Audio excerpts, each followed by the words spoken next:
Hi friends. DSC రాసిన అభ్యర్థులకు ఒక అప్డేట్ వచ్చింది. అదేందిరా అంటే డిఎస్సి రాసిన అభ్యర్థులందరూ కూడా మీ యొక్క లాగిన్‌లో సర్టిఫికేట్స్ అన్నీ కూడా అప్లోడ్ చేయాల్సి ఉంటుంది. ఒకవేళ మీరు స్టార్టింగ్‌లో అప్లై చేస్తున్నప్పుడు సర్టిఫికేట్స్ అన్ని అప్లోడ్ చేసి ఉంటే మీరు ఆ లాగిన్‌లో వెళ్ళి ఒకసారి ఆధార్ కార్డ్ మాత్రం అప్లోడ్ చేయండి. అభ్యర్థి మళ్ళొకసారి చెప్తున్నాను.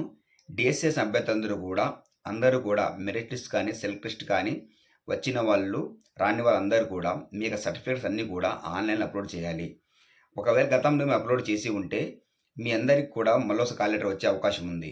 కాబట్టి మీరు ఆధార్ కార్డ్ మాత్రం అప్లోడ్ చేయొచ్చు. కాచి అప్డేట్ అందరూ కూడా గుర్తుంచుకోండి. ఇది మీ ఫ్రెండ్స్ కూడా షేర్ చేయండి. అయితే ఇక్కడ ఒక ట్విస్ట్ ఉంది. ఇక్కడ నోట్ కూడా ఉంది. అదేందిరా అంటే డిఎస్ సంబంధించిన మీ దగ్గర అప్డేట్ అందరూ కూడా అప్లోడ్ చేసిన తర్వాత మీ అందరికి కాల్ లెటర్స్ వస్తాయని కాదు. ఎందుకంటే అప్డేట్ సంబంధించి ఏదైనా మార్పులు జరిగినా కూడా మీకు అవకాశం ఉండొచ్చు అనే ఉద్దేశంతో కొత్త అప్డేట్ మీకు ఇచ్చారు కాబట్టి మీ యొక్క లాగిన్లో వెళ్ళి సర్టిఫికేట్ అప్లోడ్ చేయండి. సో ఒకవేళ అప్లోడ్ చేసి ఉంటే మీకు ఆధార్ కార్డు మాత్రమే అప్లోడ్ చేయండి.